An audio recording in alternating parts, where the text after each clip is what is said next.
So I see a lot of other YouTubers or other players. They start a new game, they have their character here, and they've got this big empty space and it says find spouse. They need to find a spouse. So they click the button there and it generates this list of people who Marco can marry here. And they just kind of see the first, 10 people or so, and they just sort of go, "Oh, like she's a giant. That seems interesting." And they pick somebody here, and they arrange the marriage because really they just want Marco to start producing children as soon as possible and avoid that game over. But depending on how many spouses we can actually have, depending on where in the world here you're playing as, you might only get one choice of a spouse here, and there are just so many more strategic elements at play than just selecting the first 10 from the first 10 ladies that you see here. So that's why I made this video, to just go over some of the things that I think about when arranging a marriage. And to be honest, I very rarely actually use this spouse list here. I have my own reasons for how I choose a marriage. So let's start out with what marriage means in Crusader Kings 3. Why do we have to marry off our character at all here? And really it's because we are playing as a medieval dynasty here. We're playing as House Asanas. And when we unpause the game here, time is going to start ticking and Marco is going to start aging. And you can see he's got his health modifier here. He's going to start getting more frail. He might get sick and he will eventually die.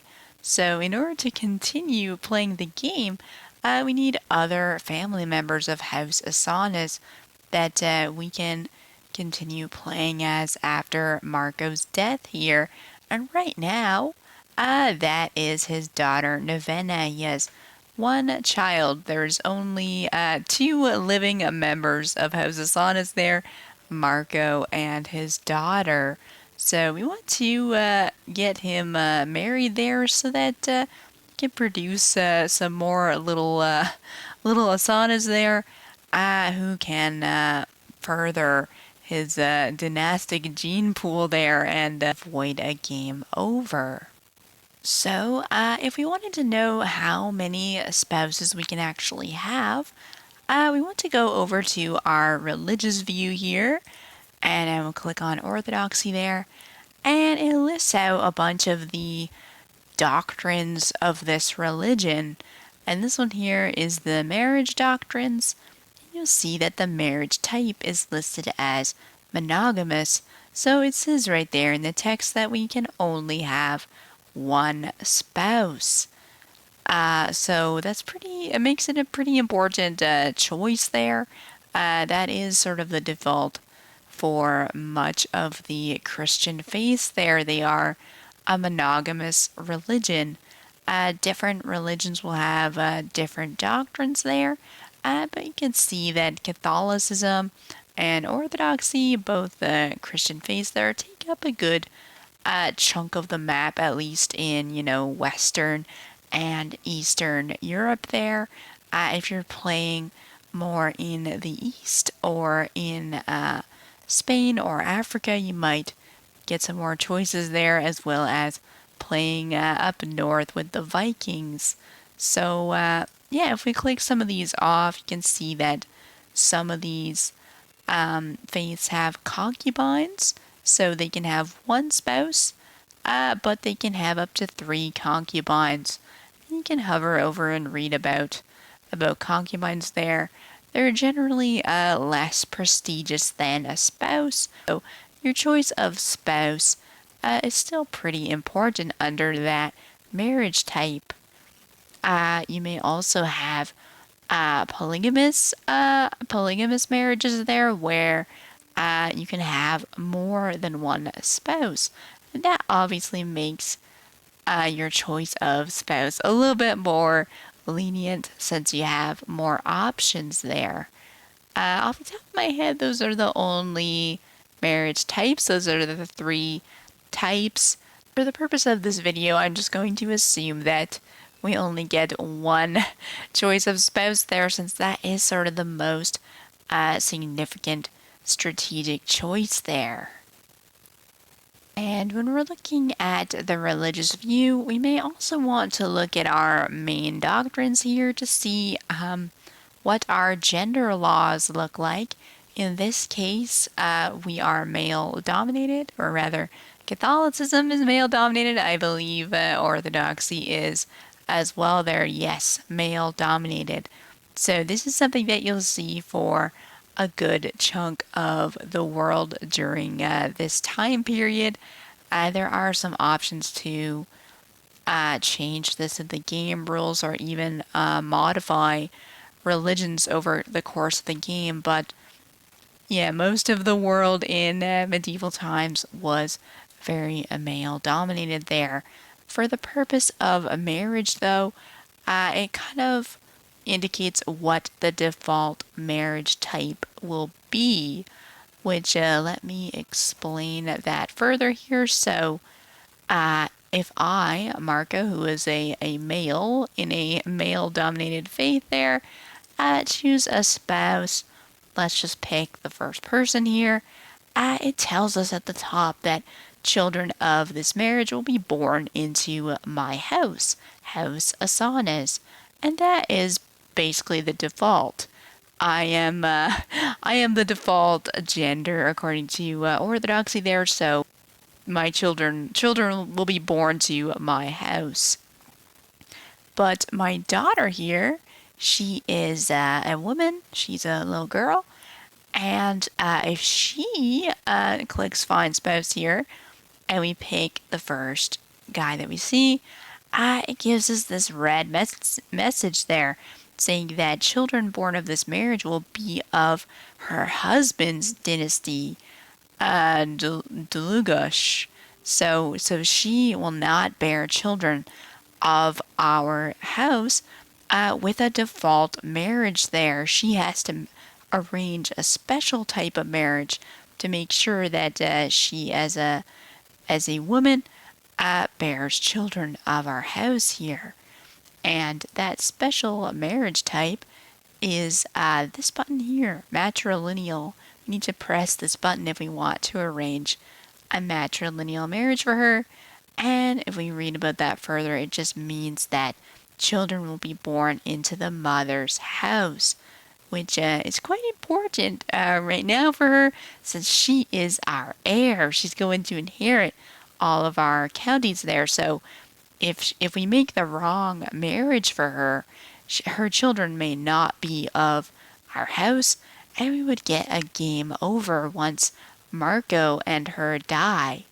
So definitely when you're in a male dominated faith there and you're marrying off a female character, you definitely want to make sure you click this matrilineal button to make sure that you've got children of your house for the future there.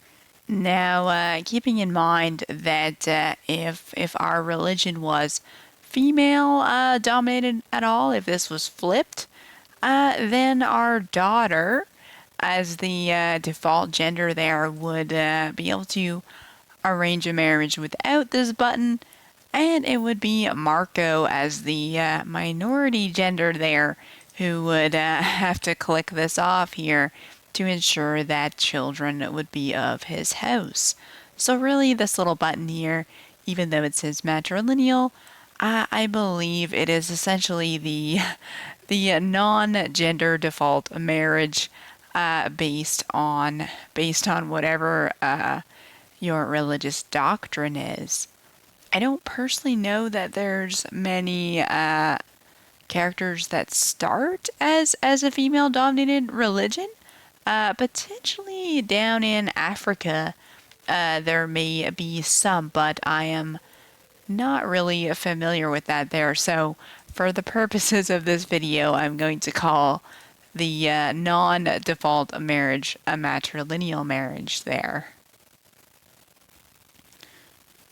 Now, keep in mind that the AI is playing the same game that we are here, and they also want to avoid a game over. They also want to produce heirs for their house here. So, when we're trying to arrange a matrilineal marriage for our daughter here, these guys are not likely to accept there and risk a game over.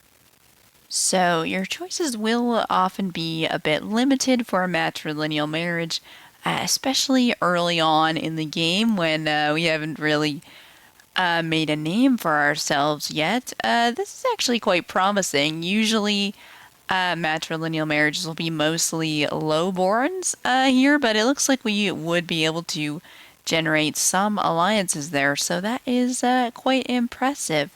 But if you were in a situation where you clicked off matrilineal and you weren't happy with the candidates available to you through the find spouse button here, fear not, as there are some methods to sweeten the deal for the AI there. You may be able to convince some neighboring rulers into a matrilineal marriage that wouldn't necessarily show up in this list here.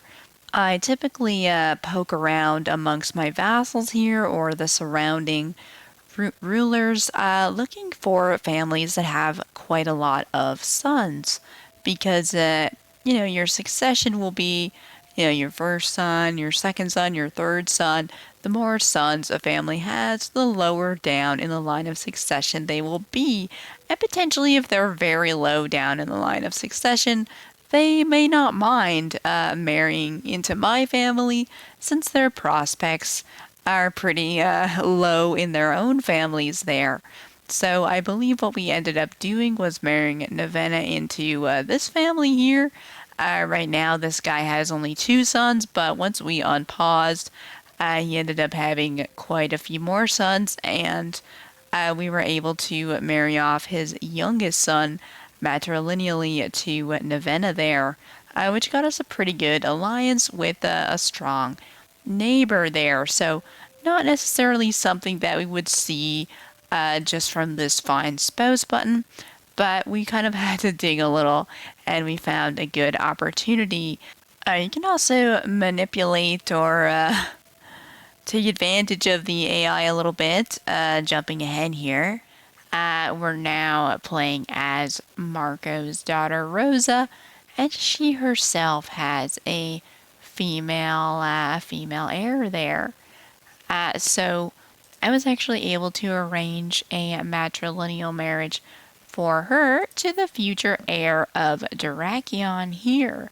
And you can see that he is sort of the second generation from the current ruler, his grandfather right now. So the AI is not very good at calculating succession beyond immediate children there. So I was able to matrilineally marry the eldest son of the heir to Dyrrachion without the AI figuring that out. So this land ultimately fell into my house, since the children are of her house there. Alright, so why do I keep banging on about matrilineal marriages there? I do think they're somewhat of an obscure mechanic there. This little button here is quite easy to miss there. But now that you know how it works, this is a really useful mechanism to bring important male characters to our court here. We could arrange marriages for our daughters, or even any other unmarried women in our court here. I don't think we have very many. This lady is already married there, but if we had unmarried female courtiers, it would work just the same. We could arrange matrilineal marriages for them, and those male characters will come to our court. So, especially early on in the game, when we may be looking for good counselors to employ there, or we may be looking for claims of characters that we could press there. We could search for a male claimant to a title that we want and matrilineally marry them into our court. And once they're in our court, we can press their claim there. So it sort of goes a bit deeper than just trying to marry our daughter here. There's different ways that we could use matrilineal marriages to our advantage here. Alright, so speaking of advantages here, let's talk about alliances. If we go to arrange a betrothal here for Novena, we'll just pick the first guy here. You can see that as part of their marriage there, we're going to make an alliance here with this, the husband's dad there, the Duke of Lesser Poland. He's going to provide about 1,000 troops as part of that alliance. If we read a little bit about alliances here, it's a relation between the two rulers. It is created through marriage or betrothal, and we can call our allies to join each other's wars. So that is sort of what most people think of as an alliance. They're looking to marry someone that's going to bring troops available to them in war. And keep in mind that it works both ways. We can call this guy's army into our wars, but he can also call our army, our 1,400 guys, into his wars too. So you might want to be careful how far away you're marrying someone. I think he is, pretty far away from us. So we may end up trekking quite far north or risk loss of prestige there if he ends up calling us in. So I do try to make alliances closer to home if I can there. But let's go back to that for a minute. Let's just pretend that we're arranging another marriage here. Let's just read about alliances again, and let's take a look at the last paragraph there. You can also create an alliance with your vassals. The liege cannot call the vassal to war, but it prevents them from joining factions. Wow, I think this is the part of alliances that people don't typically know. And this is pretty much the way that I manage my succession across every single game. Making alliances with your vassals prevents them from joining factions. Wow. Okay, so let's see that in action here. Let's jump ahead a little bit more. So we're now playing as Queen Anna. This was the little girl that we arranged the matrilineal marriage to Ignatios of Dyrrhachion there. She's all grown up, and we had quite a lot of children here, and we have quite a lot of alliances as well. So we go to this faction page here, the little yellow like fist, and we click there, and we can see that we don't have any factions right now, and we have all these people in this bucket here that says vassals who cannot join factions. And this is really amazing to me. It's literally a bucket of people that can never rise up against us. And the reason why they cannot do that is because they are a friend, lover, prisoner, or ally. So if we make an alliance with our vassals here, they go into this bucket. And how do we get an alliance? We make a marriage. So this is how I just manage my succession. Essentially, I make sure that I've always got a marriage with my powerful vassals, and they're always stuck in the friend zone here. They cannot ever rise against me and form factions against me. And basically, I'm using my children to generate those alliances there. So let's kind of see how this all fits together. Going back to our religious gender laws here, we know that we are in a male dominated religion there, and if we read the text around the middle, it's important to note that women do not get implicit claims on their parents' titles. And implicit here, it is claims that are given to eligible children on all titles held by their parents. So let's look at that in a bit more detail here. Here is our son and heir. You can see that ever since his birth there, he has claims on all of our titles, implicit claims. But if we switch to our daughter here, she does not have any of that. She does not have implicit sort of birthright claims on our titles there. So even though we are in a male-dominated religion there, I honestly think that daughters and female characters are very versatile for the purpose of marriages. We talked earlier about arranging a matrilineal marriage. We could bring male characters or male claimants to our court, or it's very easy to marry our daughters off to like an external prince, let's say, and get a strong alliance. And we don't ever have to worry about their claims. There's no claim that can be pressed against us. And of course, lastly, we can marry daughters off to our vassals so that they're sort of forced into the no faction bucket here, which I think is ultimately what we did for this daughter here. Yeah, this guy is one of our vassals there. So that's three very advantageous possible marriages there for your female characters. On the flip side, male characters are a little bit more limited, I find, when it comes to marriage, because I definitely don't want to marry them outside of my court. I don't want these claims floating out there in the world that someone could use to attack me there.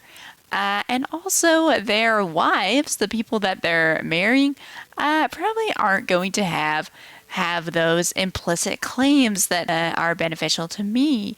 So really for male characters, I'm really focusing on this vassal alliance bucket here.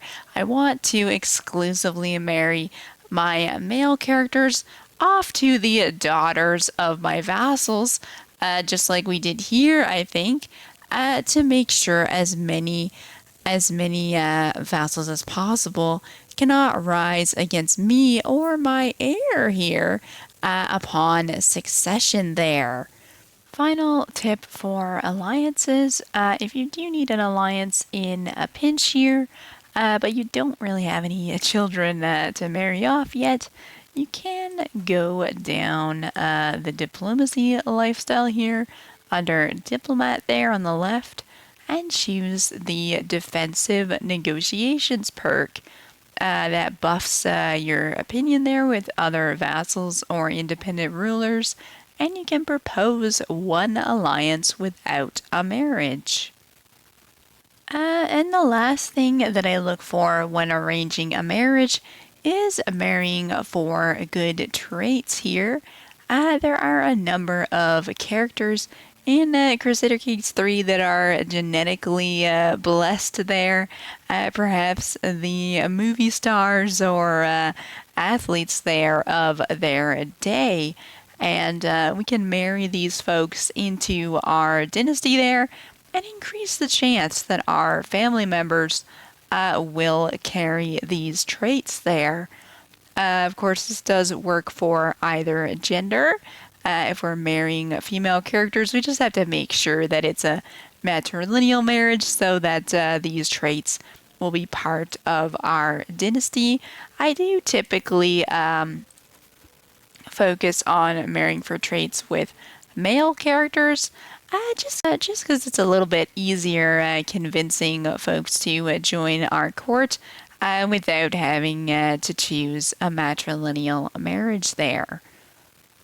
And this is definitely one of those times that I would use the Find a Spouse button there because we have this little magnifying glass here, toggle filters, and there is a trait filter here that I chose inheritable on, and that's why my list of unmarried ladies here includes only those people with good inheritable traits there. So that about covers my strategy for marriage and alliances in Crusader Kings 3. Primarily, I'm always trying to marry my vassals there to get as many of them as possible in this no faction bucket there, and just make things a lot easier for myself throughout the game and on succession.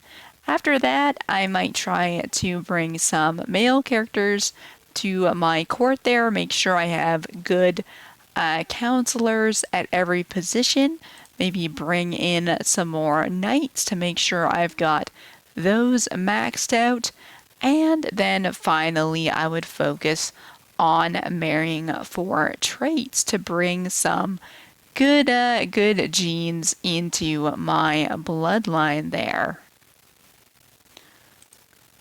So if this video was helpful to you, don't forget to subscribe to the channel and check out the rest of our Crusader Kings 3 tutorials.